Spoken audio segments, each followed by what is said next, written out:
पुरुष श्री राम लक्ष्मण मुनियों का भय हरण करने के लिए, भक्तों का भय हरण करने के लिए प्रसन्न होकर जा रहे, उदास नहीं कि मैं अपने परिजनों से वियोग प्राप्त कर रहा हूं। बहुत प्रसन्नचित सेवा मिली है हमें, महर्षियों की सेवा मिली। प्रभु आनंद मगन होकर के उनके साथ जा रहे हैं। अरुणिमा छाई हुई कमल नयन, विशाल वक्षा स्थल, अजान बाहु लंबी भुजाएं, नील कमल श्याम तमाल के समान कांति, बिजली की कांति जैसा पीतांबर धारण किए हुए, तरकस पीठ पर और धनुष बाण हाथों। श्याम गौर जोड़ी विश्वामित्र जी आगे बार बार प्रभु की छवि देखते हैं। जान गया प्रभु आप अपने भक्तों से कितना प्यार करते हैं। आप हम जैसे अपने भक्तों के लिए माता पिता और महल के सुख का त्याग कर हमारे साथ चल रहे हैं। मगन होकर जा ही रहे थे कि भयानक आवाज आई। विश्वामित्र जी ने रुको। भगवान श्री राम जी ने कहा कि आवाज कैसी थी भगवान? बोले एक बहुत भयानक राक्षसी रहती है, वो गंध मात्र से जान लेती है कि कोई वन में प्रवेश किया, वही राक्षसी है। पहले को सामने दिखाई दी पर्वताकार राक्षसी, ताड़का नाम था। वो क्रोध में भर करके विश्वामित्र जी की तरफ और प्रभु की तरफ दौड़ी। भगवान हर समय सावधान चल रहे हैं। यहां एक हाथ धनुष पर और एक बाण पीठ में तुड़े, निकालने की जरूरत नहीं। और प्रभु का बाण अमोघ है, संधान किया जाता है तो लक्ष्य का भेद करके पुनः अपने प्रभु के हाथ में आ जाता है। प्रभु ने तत्काल बाण संधान किया। जे भी भगवान के बाण का स्पर्श हुआ, ताड़का अपने राक्षसी स्वरूप को छोड़कर भगवत स्वरूप को प्राप्त हो गई। भगवान के बाण के स्पर्श से मुनिजन वांछित दुर्लभ पद प्राप्त हुआ है, जो बिल्कुल घोर निशाचर है, असुर भाव से युक्त है। भगवान का अवतार केवल मंगल के लिए, केवल मंगल। ऐसे ही कृष्णावतार में छठी के दिन पूतना का, जैसे प्रभु का लीला प्रारंभ हो रहा है उद्धार के लिए, ताड़का, उधर सब छठी के दिन ही पूतना आ गई थी, उत्सव मनाया जा रहा था। वो गति सुखदेव जी आनंद मगन होकर कहते, जो मैया यशोदा को गति मिलनी वो गति पूतना को दी। ऐसा दयालु कौन होगा? बड़े बड़े महात्मा जन जिनकी आराधना करते रहते हैं, वो पदवी ताड़का को प्रभु ने प्रदान की। जे ही बाण प्रवेश किया शरीर निष्पाप हो गई, दिव्य रूप धारण कर भगवत धाम को गई। विश्वामित्र जी ने देखा, निर्भय हो रहे हैं विश्वामित्र जी, और बोले कि आज मैं तुम्हें ऐसी विद्या प्रदान करता हूं कि तुम्हें कभी भूख नहीं लगेगी और कभी प्यास नहीं लगेगी, कभी भूख प्यास नहीं लगेगी। ऐसी विद्या प्रदान की। तुम्हारे शरीर में अतुलित तेज और बल है। मैंने जितने दिव्यास्त्र सीखे हैं वो सब तुम्हें प्रदान करता हूं। वैसे तो सब प्रभु से ही प्रकट हुए, पर लीला में विश्वामित्र जी ने दिव्यास्त्र भगवान को प्रदान किए। सुखपूर्वक आश्रम में प्रभु विराजमान हुए। बहुत से ऋषि मुनि अपने अपने आश्रमों से आकर के प्रभु के दर्शन कर रहे हैं और आशीष देते हैं और निर्भय हो जाते हैं कि अब हम सब ध्यान भजन यज्ञ निर्भय होकर करेंगे, क्योंकि श्री राम लक्ष्मण रक्षा के लिए है। ऐसा नहीं कि प्रभु विश्वामित्र जी या उन्हीं मुनियों की रक्षा के लिए है, आपकी भी रक्षा के लिए। आप भजन करो। देखो, एक बार काशी में जो कुछ मन में मलिनता रखते थे, ऐसे लोगों ने विचार किया कि गोस्वामी जी की हस्तलिखित जो भगवत लीला है, बहुत अद्भुत चमत्कार, जो सुने आसक्त हो जाए, जो पढ़े आंसुओं की धार बहने लगे। सबको लगा कि जो संस्कृत के ग्रंथ है महामहिम है, उनके प्रभाव से भी बढ़कर इनका प्रभाव बढ़ता जा रहा है। अगर ये ग्रंथ ही हटा दिया जाए तो रात्रि में गोस्वामी जी जब सो रहे हो तो इस ग्रंथ को उठा करके गंगा जी में प्रवाहित कर दिया जाए, पक्का हो गया। आज जब रात्रि में गए तो वहां देखा कि दो नौ किशोर गौर श्याम धनुष्मांस बिल्कुल संधान किए हुए खड़े। भय लगा, कुटिया के दूसरे दरवाजे पर गए, यज्ञ मंडप जैसी कुटिया, वहां गए, भयभीत हो गए, भाग गए। दूसरे दिन आए और कहा मैं उन रक्षकों के दर्शन करना चाहता हूं जो रात्रि में हमने। वो यहां कौन रक्षक, हम तो भगवान के दास हैं, यहां तो कोई रक्षा में नहीं, हम रात्रि में। उन्होंने अपनी बात बताई, हम आए थे उस ग्रंथ को ऐसा, पर हमने देखा कि 2 नौ किशोर तेज राशि रक्षा। भगवान के वचन हैं, भगवान त्रिकाल सत्य बोलते हैं। करो सदा तिनके रखवारी, स्वयं ज्यों बालक राखे महतारी। स्वयं पार्षद नहीं भेजते, अनंत शक्ति संपन्न पार्षद, पर स्वयं श्री भगवान अपने जनों की रक्षा करते हैं। सुंदर कंदमूल फल प्रभु को अर्पित किया गया। रात्रि में प्रभु जब शयन के प्रातः काल हुआ, नित्य क्रिया की और कहा सब ऋषि निर्भय रहो, पूरे वन में कहीं कोई भी निशाचर आतंक नहीं कर सकता। अब जीव ही स्वाहा हुआ और धुआं उठा तो महाक्रोध धारण करके राक्षस मारीच अपने सहायकों के साथ विनाश करने के लिए आ गया।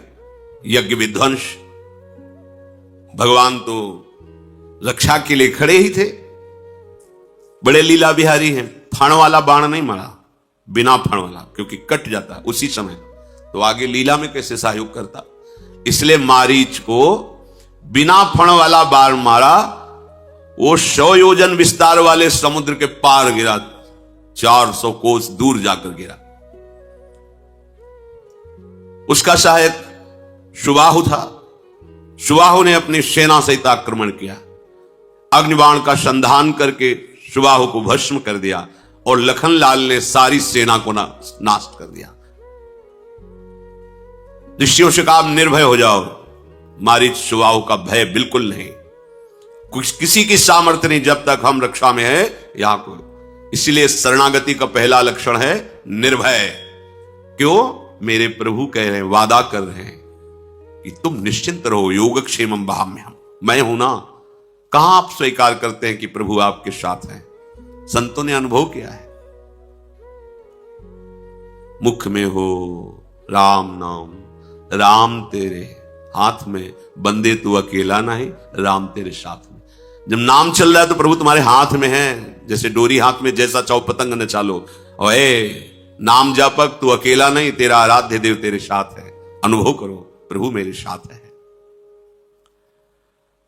कुछ दिन रह करके ब्रह्म ऋषियों के पास बैठ करके सुंदर सुंदर पुराण स्मृतियों की वार्ता होती है, प्रभु श्रवण करते हैं।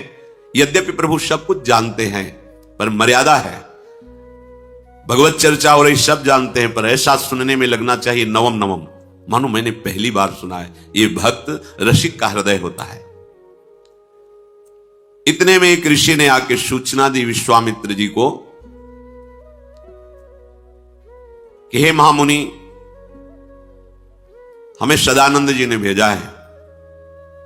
विदेहराज जनक के आचार्य हैं श्री सदानंद। उन्होंने कहा है कि बहुत सुंदर धनुष यज्ञ होने वाली है, आप उसमें सम्मिलित होइए, आशीर्वाद दीजिए, आप पधारिए। विश्वामित्र जी उनसे कहा मैं अवश्य आऊंगा। विश्वामित्र जी ने मुनि मंडली से कहा कि चलो परम ज्ञानी विदेहराज जनक का संग लाभ होगा और धनुष यज्ञ की शोभा का दर्शन करेंगे। प्रभु श्री राम और लक्ष्मण से भी कहा, जो आज्ञा कहकर प्रभु प्रसन्न हुए। समस्त ऋषि मंडली के साथ भगवान गौर श्याम जनकपुर के लिए पधारे। बहुत ही हरित वन, दौड़ दौड़ करके मृग मंडली आती है और भर नेत्र गौर श्याम जोड़ी का दर्शन करती, लखनलाल राम जी। उस वन के पशु पक्षी कृतार्थ हो रहे, पर आश्चर्य हुआ, जे ही आगे बढ़े तो देखा एकदम उजाड़, बीच में एकदम उजाड़, जैसे आग लग गई हो, निर्जन, कोई हरा पत्ता भी नहीं, और एक बड़ी शिला पड़ी हुई है। ऐसा लगता है पूर्व में यहां आश्रम था, पर सब नष्ट भ्रष्ट जैसा हो गया। प्रभु ने कहा कि इतना सुंदर वन और मध्य भाग में ऐसा प्रभु क्या, कोई जीव वहां प्रवेश नहीं कर रहा, कोई हरा एक पत्ता भी नहीं है, एकदम उजाड़, शोभाहीन, और एक विशाल शिला पड़ी हुई है। तब विश्वामित्र जी ने बताया कि ये गौतम ऋषि का आश्रम है। बड़ा अमंगल हो गया, तो उनके शाप के कारण ये सब श्रीहीन हो गया। क्या हुआ, क्यों शाप दिया गौतम ऋषि ने? तो बताया कि उनकी पत्नी जो अहिल्या जी थे, बहुत ही सुंदर, सर्वांग सुंदर, इतनी सुंदर थी कि अप्सराओं के मध्य में रहने वाले देवराज इंद्र को अप्सरा भी फीकी लगने लगी। और स्वयं आकर मृत्युलोक में जब देखा अहिल्या जी को, तो उनका हृदय गलत भाव शिफ्ट हो गया, काम भाव शिफ्ट हो गया। अब इतनी सामर्थ्य नहीं थी कि ऋषि के होते हुए वो गलत भाव लेकर आश्रम में प्रवेश करें। सही भाव से होता तो उनका पूजन भी होता। आदर कोई भी ऋषि हो, जैसे राजा पधारता है तो अर्घ आदि देना, ये शास्त्रीय सिद्धांत है। राजा के आने पर उसे भगवान को स्वरूप मानते हैं। ऐसी ऋषि परम, वो ऋषियों के चरणों में प्रणाम करते हैं, वो उनका आदर करते हैं। फिर वो तो देवराज है, पर मन में कलुषता है, कलमशता है, तो सामने जा नहीं सकते, अवसर देख रहे हैं। प्रातःकालीन ब्रह्म मुहूर्त में स्नान करने के लिए वो निकलते थे गौतम ऋषि। तो उसने अपनी माया से रात्रि में ही, उस समय कोई घड़ी देखने का तो था नहीं, मुर्गा आवाज दिया, मानो ब्रह्म मुहूर्त हो गया। मुर्गा की आवाज आई, उनको लगा कि ब्रह्म मुहूर्त हो गया, शायद ध्यानस्थ होने के कारण मुझे रात्रि का पता नहीं चला। और वो स्नान के लिए जो ही निकले तो गौतम ऋषि का रूप धारण करके देवराज इंद्र अहिल्या के समीप। अहिल्या जी ने कोई विचार ही नहीं किया, क्योंकि कोई शंका हो तो हो। इधर जब वहां जल के समीप गए तो वहां वरुण देवता के पार्षदों ने कहा कि आपके साथ छल किया गया है। इस समय तो मध्य रात्रि होने जा रही है, अभी आप ब्रह्म मुहूर्त का समय कैसे मान लिए? ये सब मायाकृत आवाज थी और आपके आश्रम में बड़ा ही छल भरा कार्य हुआ है और वो देवराज इंद्र कर रहा है। ऐसा सुनते कि इतनी ताकत, इतनी हिम्मत, हमारी कुटिया में अपवित्रता, सीधे मुड़े। वहां गए तो बड़ी शीघ्रता से भयवश निकल ही रहे थे देवराज। अब तो गौतम ऋषि के सामने गौतम ऋषि बने हुए देवराज, गौतम ऋषि का छल का त्याग कर तत्काल देवराज इंद्र के रूप में, तुम त्रिभुवनपति हो, तुम्हारा कार्य है पिता की तरह पूरे त्रिभुवन का पालन करना। एक हमारी पतिव्रता पत्नी को दूषित कर दिया तुमने, तुम्हें भग इतना प्रिय है, हाथ में जल लिया और कहा शास्त्र भक्त तेरे शरीर में हो जाए, 1000 योनियां तेरे शरीर में प्रकट हो जाए। अब तो चरणों में गिर, महाराज मेरी रक्षा करो, मुझसे गलती हो गई। बहुत प्रकार से विनय की। तब कहा जब भगवान श्री राम प्रकट होंगे और जब तुम उनका दर्शन पाओगे तो यही सहस्त्र भग, सहस्त्र नेत्र बन जाएंगे। जाओ। अंदर गए, देखा अहिल्या को और कहा कि तू पतिव्रता है, तुझे मेरे स्पर्श और देवराज के स्पर्श का भेद पता नहीं चला? पत्थर की तरह तू उस समय उपस्थित रही, तुझे अपने पातिव्रत धर्म से यह पता नहीं चला कि तेरा स्पर्श कौन कर रहा है? भले भेष बदले था तो तुझे स्पर्श का पता नहीं चला? जल ले, जा तू पाषाण हो जा। पाषाण होते हुए प्रार्थना की कि भगवान मैंने तो सिर्फ आपको ही देखा था, मैं समझी आप कृपा करो, मेरा यद्यपि मैं अपावन हो चुकी हूं पर मेरा इसमें दोष नहीं था। विनय की तो उनका जब भगवान श्री राम अपने श्री चरण से स्पर्श कर देंगे तब तुम अपने स्वरूप को प्राप्त हो जाओगी और संपूर्ण प्रकृति को साथ दिया उस आश्रम की। तुम सब यहां चेतन हो, मेरे तप से सुरक्षित हो, किसी ने मुझे संकेत नहीं किया, तब उजाड़ हो गए। उसी समय जैसे आग लग जाए ऐसे सब चेतनाहीन हो गए। विश्वामित्र जी ने कहा प्रभु ये आपके चरण स्पर्श की लालसा से अहिल्या जी शिला बनी हुई पड़ी है, आप कृपा करो। गौतम नारी श्राप बश उपल देह धरि धीर, चरण कमल रज चाहती कृपा करहु रघुबीर। हे रघुनंदन आप अपने श्री चरणों से शिला का स्पर्श करो। विश्वामित्र जी की ऐसी आज्ञा हुई।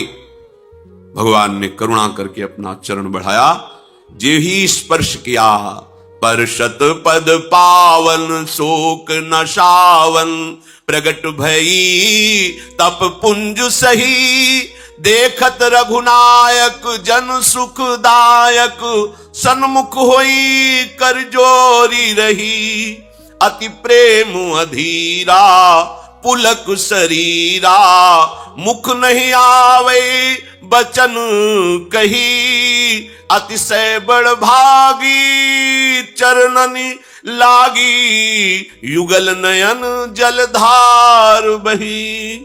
जो ही प्रभु के पावन श्री चरणारविंद का स्पर्श हुआ, वो जो एक शिला पड़े, तत्काल दिव्य तेजोमयी रूप धारण किए हुए अहिल्या जी प्रकट हो गई।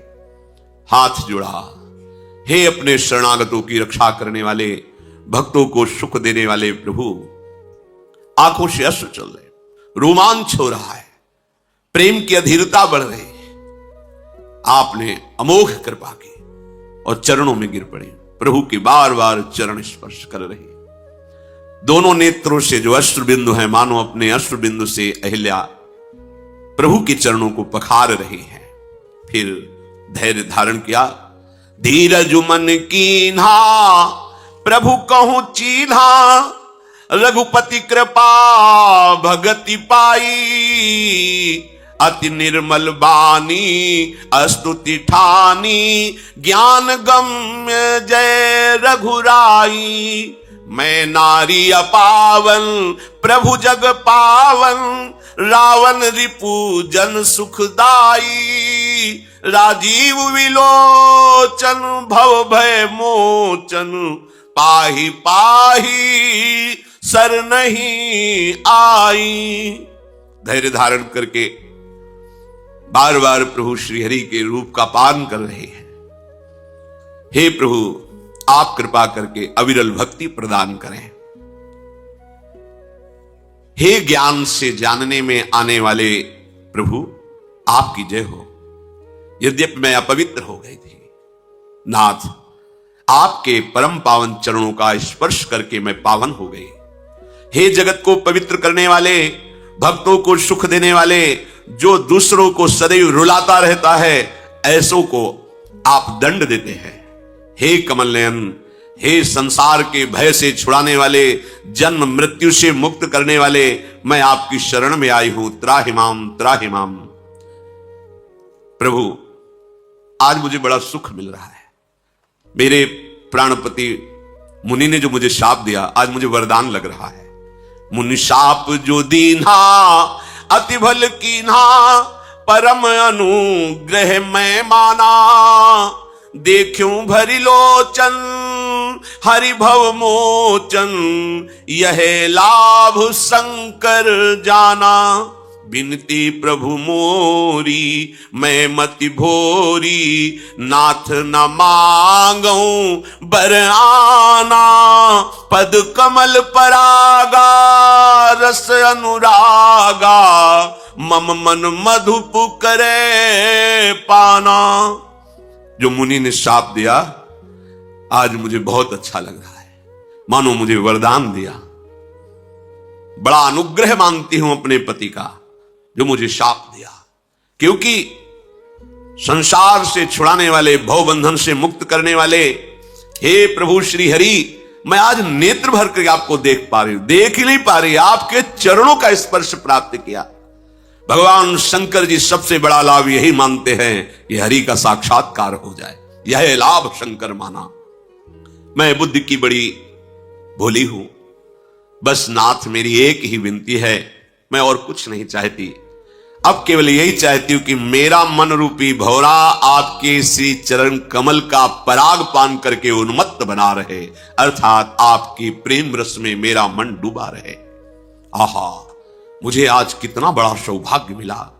जेहि पद सुर शरीता परम पुनीता, प्रगट भई शिव शीस धरी, सोई पद पंकज जेहि पूजत अज, मम सिर धरऊ कृपालु हरि। यही भांति सिधारी गौतम नारी, बार बार हरि चरण परी, जो अति मन भावा सो बर पावा, गए पति लोक आनंद भरी।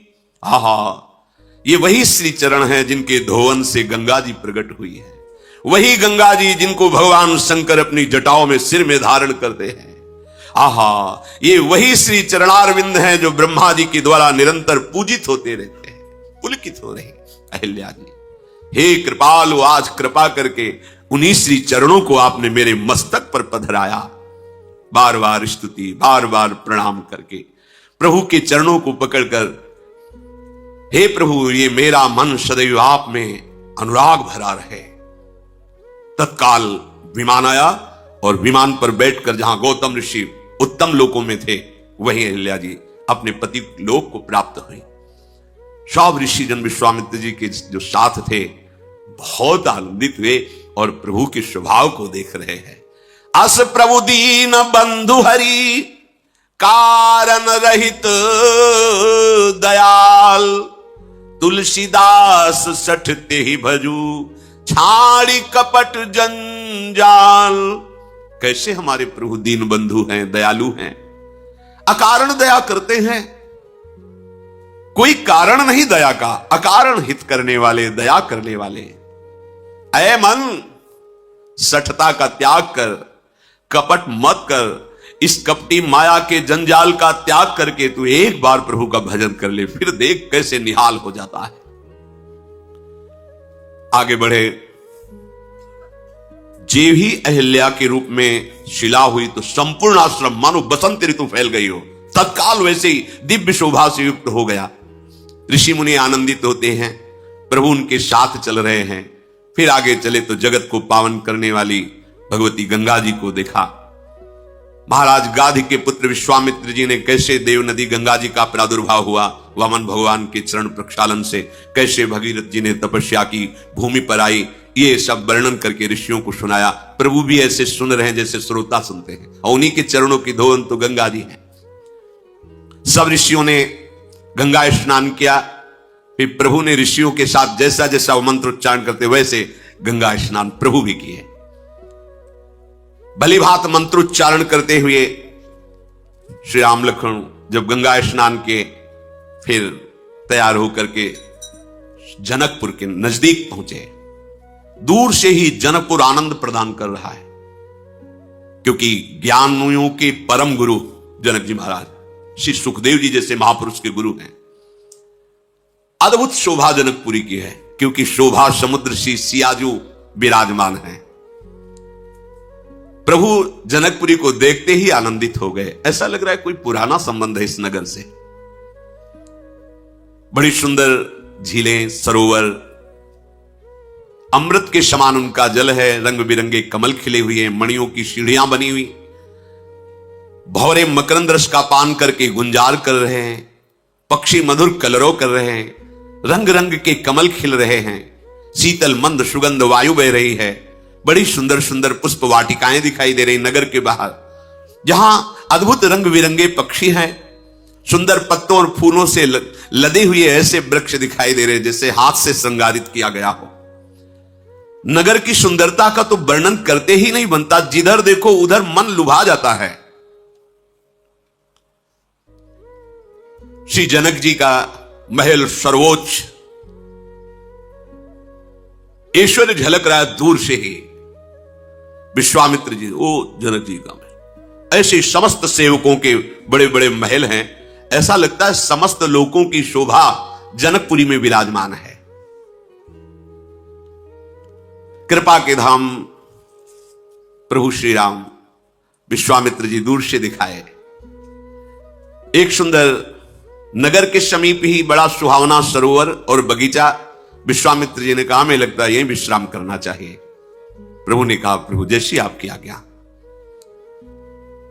इतने में जनक जी को सूचना दी गई कि महामुनि परम ज्ञानी महान तपस्वी विश्वामित्र जी ऋषियों के साथ जनकपुर के नजदीक बगीचे पर विश्राम कर रहे हैं।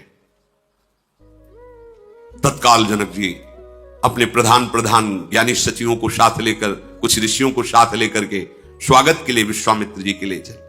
संग सचिव सुचि भूरि भट भूसुर बर गुर ज्ञाति, चले मिलन मुनि नाय कहीं मुदित राव यही भांति।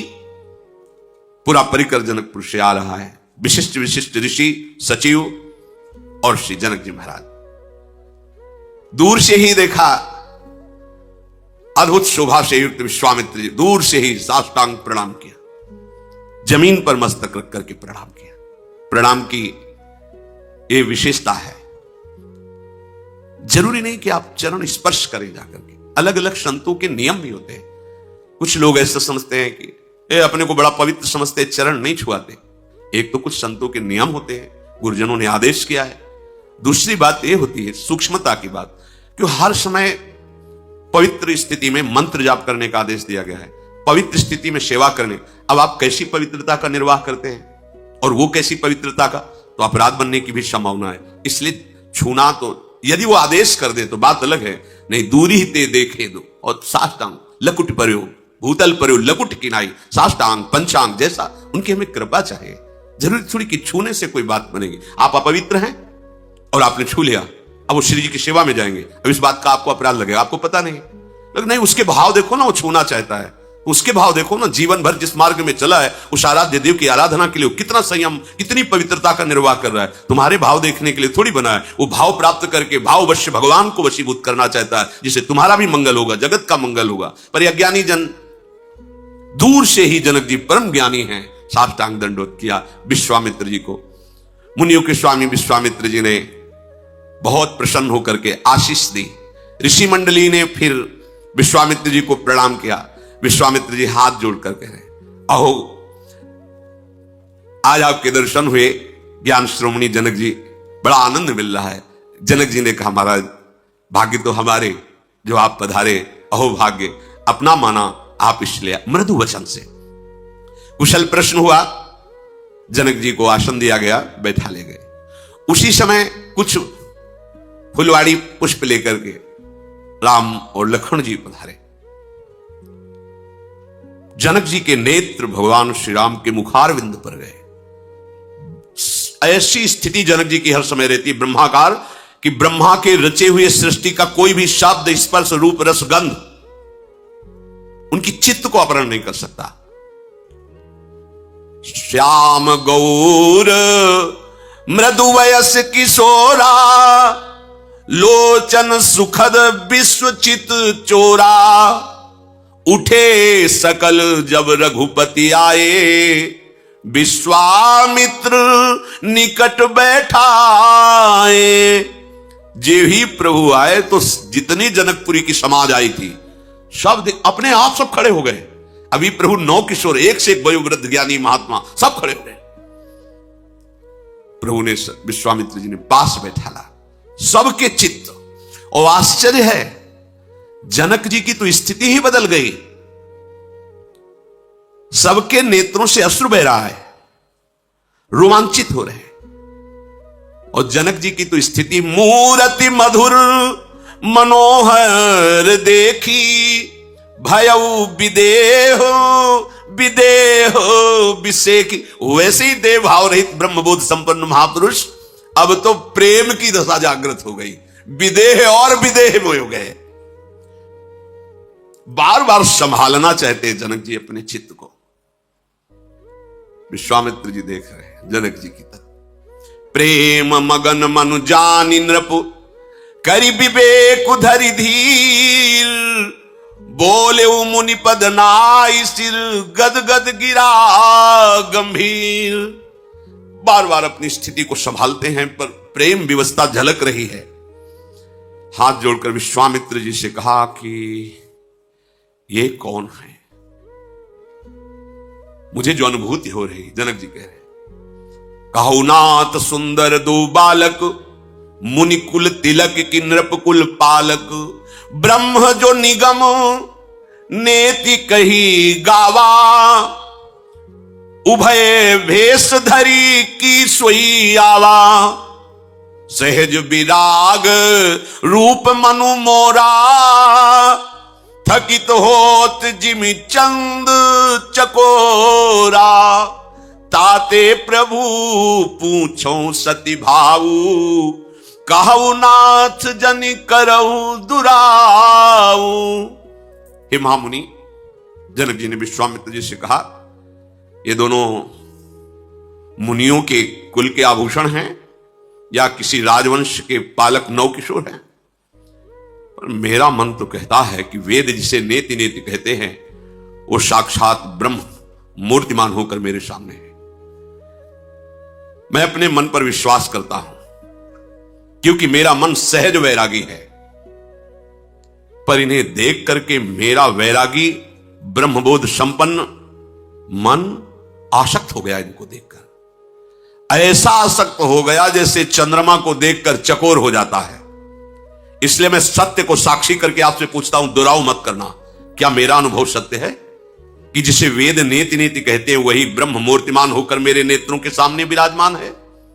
देखो, मैं आपको हमारी स्थिति आप जानते हैं, क्योंकि विश्वामित्र महामुनि ज्ञानी, तो जनक जी तो विदेहराज भी है।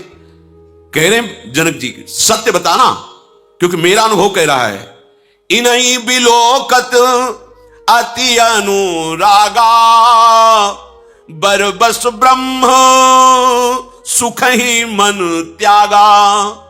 इनको देखते ही मेरा जो ब्रह्मानंद में डूबा हुआ मन था वो अब राम रूप में आकर आसक्त हो गया है। ऐसा नहीं हो सकता, त्रिभुवन का कोई रूप विदेहराज जनक को मोहित कर ले, ऐसा नहीं हो सकता।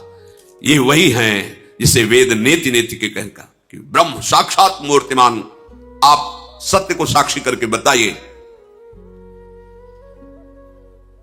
विश्वामित्र जी मुस्कुराए, कहा मुनि बिहसी कहो नृपुनि का, बचन तुम्हार न हो अली का। आपने ठीक यथार्थ अनुभव किया, आपका वचन कभी मिथ्या नहीं हो सकता। विश्वामित्र जी ने जनक जी से कहा, आपने ठीक यथार्थ अनुभव किया। राम जी ने विश्वामित्र जी की तरफ देखा, इशारा किया कि सब विराजमान हैं प्रभु, हम जो लीला करने के लिए अवतरित हुए हैं ये भेद ही रहना चाहिए। बोले देखो ये ऐसे सुंदर हैं ही, इन्हें जो देखता है वो लुभायमान हो जाता है। और ये रघुकुल मणि दशरथ के जाए, मम हित लागी नरेश पठाए। ये महाराज चक्रवर्ती सम्राट दशरथ के पुत्र राम और लक्ष्मण मेरी यज्ञ रक्षा के लिए आए हुए हैं, बदल गए। भगवान श्री राम ने भेद नहीं तो शुरू किया था कि जो तुमने यथार्थ अनुभव किया उस परम सत्य है। प्रभु ने इशारा किया, प्रभु वहां महाराज चक्रवर्ती सम्राट दशरथ के पुत्र राम लक्ष्मण मेरी यज्ञ, ये ऐसे हैं ही सुंदर कि सबको अच्छा लगता। बिल्कुल बात छुपा ली।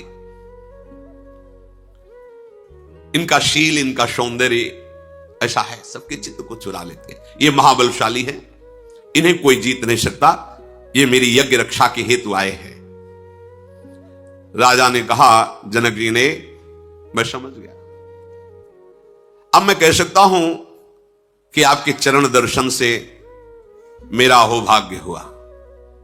ज्ञानियों की बात ज्ञानी ही समझते हैं। आपके चरण दर्शन, और हाथ जोड़े विश्वामित्र जी की तरफ, मेरा अहोभाग्य हुआ और आपके कारण मुझे ये राजकुमार गौरश्याम का जो सौंदर्य है वो देखने बिल्कुल शायद कोई भी न जान पावे जो अन्य ऋषि जन आए हुए हैं कि कौन है।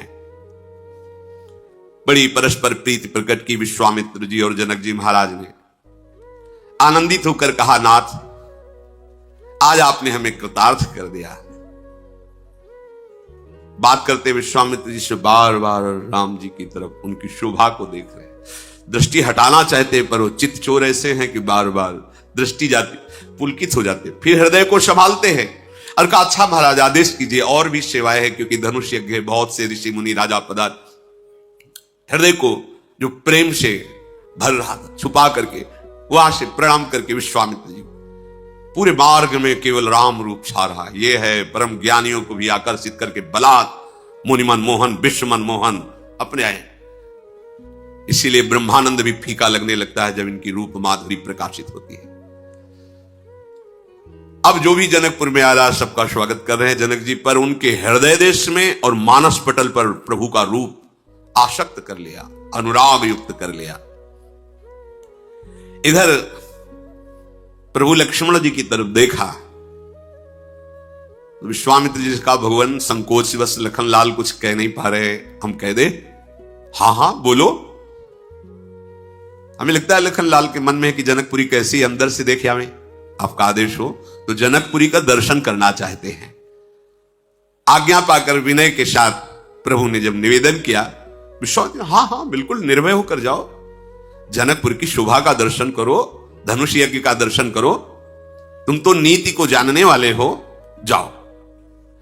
सुख निधान दोनों भाई विश्वामित्र जी की आज्ञा से जनकपुरी का दर्शन करने के लिए अंदर प्रवेश किए। अब वहां पहले से ही सूचना हो गई थी कि ऋषि के साथ ऐसे राजकुमार आए, जो देखता है वो लुभायमान हो जाता है। पीत रंग के वस्त्र धारण किए और कमर में पीले दुपट्टे बंधे हुए, पीठ पर तरकश, हाथ में धनुष बाण, गौर श्याम जोरी गजराज की तरह जनकपुरी में प्रवेश कर रहे हैं। शोर मच गया। वो राजकुमार जो विश्वामित्र जी के साथ आए वो जनकपुरी में प्रवेश कर रहे हैं। जो नर नारी जैसे भाग पड़ते हैं, प्रभु की शोभा देख रहे हैं। नक्श शिख से ऐसा सौंदर्य बरस रहा है, गौर वर्ण लखन लाल। ये गौर श्याम जोरी रहती है कहीं किसी भी अवतार में। श्याम वर्ण श्री राम जी।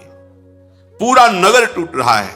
जब जनक जी को पता चला तो कुछ निजी अंगसेवियों को भेजा उनकी रक्षा, भीड़ को हटाने के लिए। सब ऐसे भाग रहे जैसे किसी दरिद्री को महाधन मिल रहा हो, ऐसा ही है।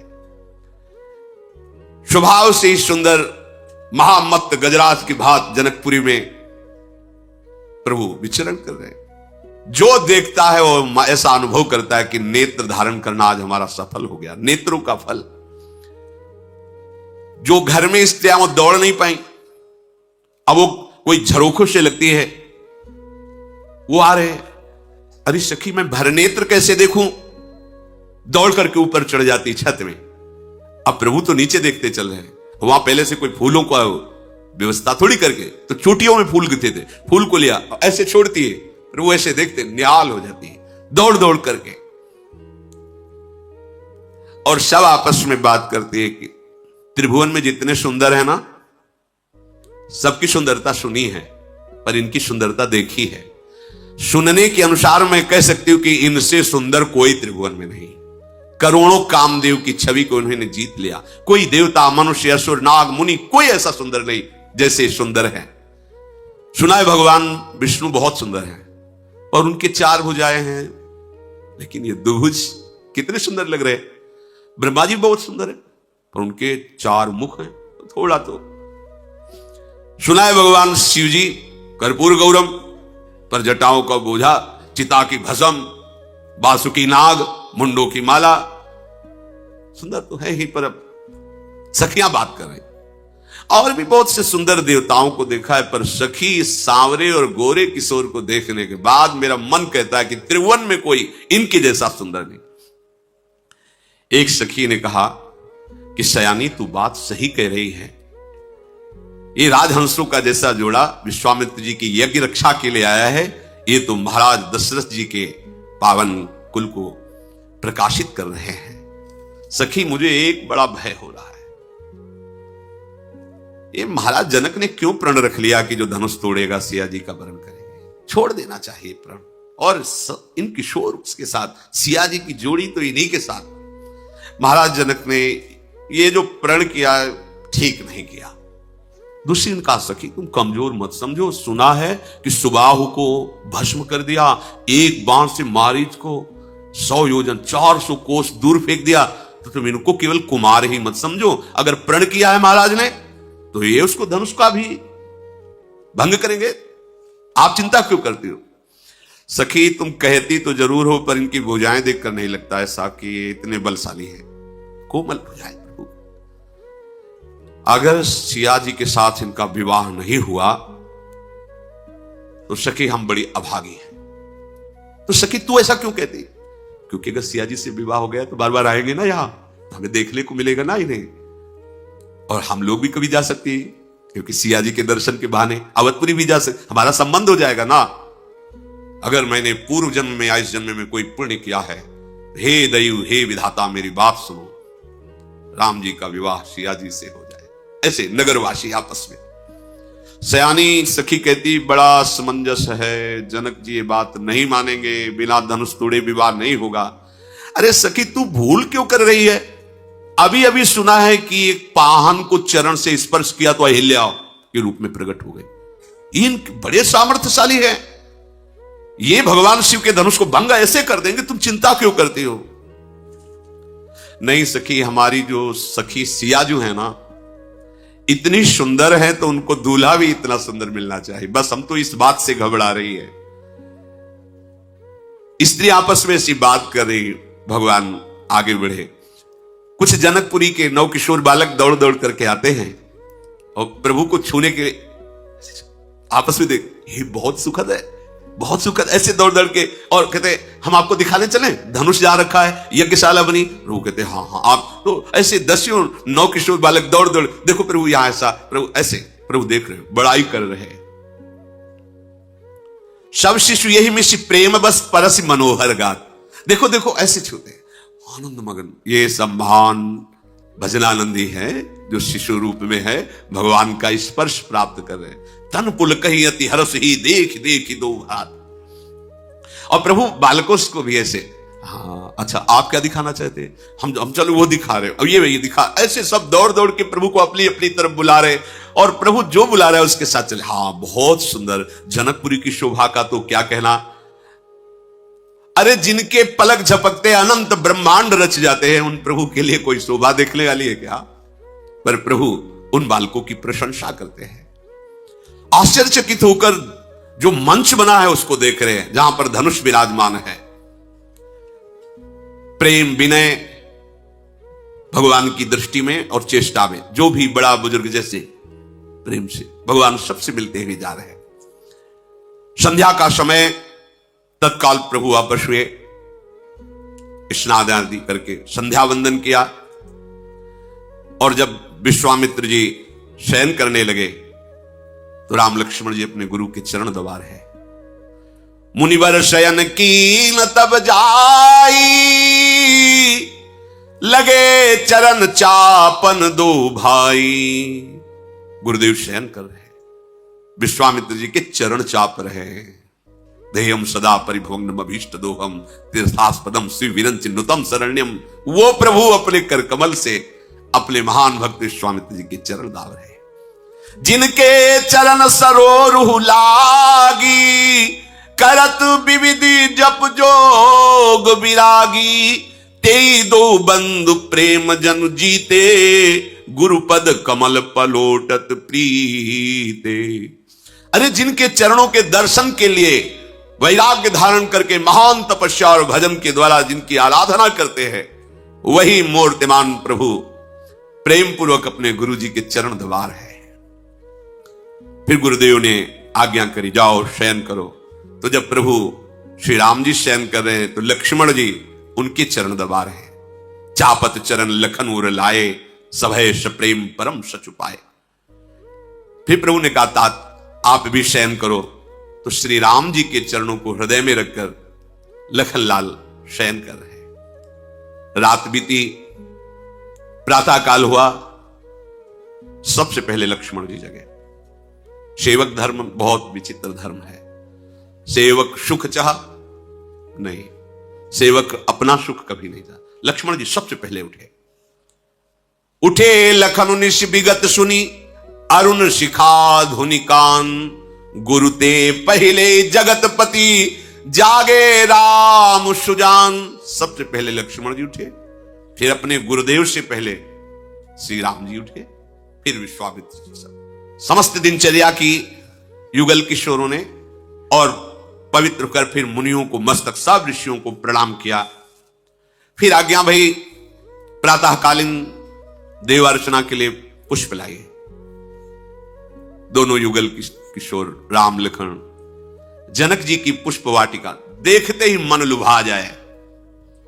लताएं वृक्षों का आलिंगन की झूम झूम करके पुष्प ऐसे नवीन पल्लव, मानो हर वृक्ष हर लता राम जी को बुला रही, हमसे पुष्प लो आकर के, हमें कृतार्थ करो आकर के।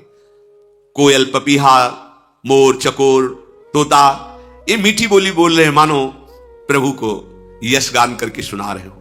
और जैसे जैसे प्रभु बढ़ते हैं, मयूर आकर नृत्य करते हैं। चातक कोकिल कीर चकोरा, कूजत बिहग नटत कल मोरा। मोर नृत्य करे, प्रभु पधारे हैं।